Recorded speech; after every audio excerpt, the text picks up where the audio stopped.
PDM विकेटें उठाकर भाग गई। तहरीक इंसाफ का रास्ता रोकने के लिए हुकूमत की सियासी चाल। स्पीकर ने 35 अरकान कौमी असम्बली के इस्तीफे मंजूर कर लिए।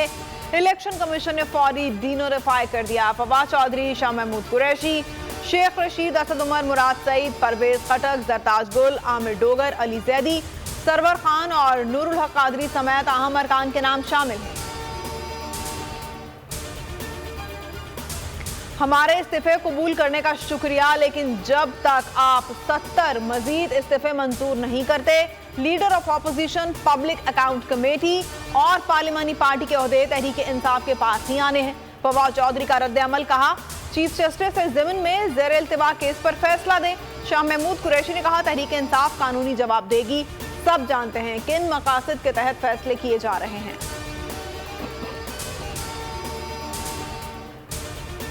और जिनके इस्तीफे मंजूर नहीं हुए वो वापस आए, वेलकम करेंगे। वजीर दाखिला राना सनाउल्लाह कहते हैं, जो मुनाफिकत करते हैं उनके लिए स्पीकर ने अपनी राय का इजहार किया। ये समझते हैं ज्यादती हुई तो बयान हल्फी लेकर स्पीकर के पास चले जाएं। बयान हल्फी में लिखें, हमसे गलती हुई है, इस्तीफा नहीं देना चाहते थे।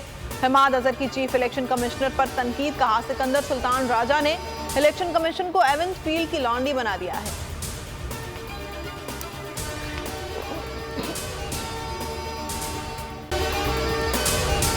अगर आपको ये वीडियो पसंद आई है तो हमारे चैनल को सब्सक्राइब करें और बेल आइकन को प्रेस करें।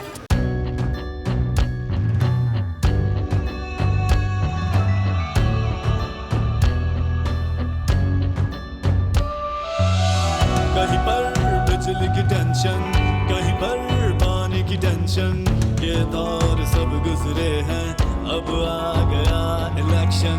सुन सुन कर थक गए हुक्मरानों के ये राग। जाग पाकिस्तानी जाग, जाग पाकिस्तानी जाग, जाग पाकिस्तानी जाग, जाग पाकिस्तानी जाग, जाग पाकिस्तानी जाग, जाग पाकिस्तानी जाग, जाग पाकिस्तानी जाग, जाग पाकिस्तानी जाग, जाग पाकिस्तानी जाग। सब्सक्राइब करें और बेल दबाएं ताकि कोई खबर रह न जाए।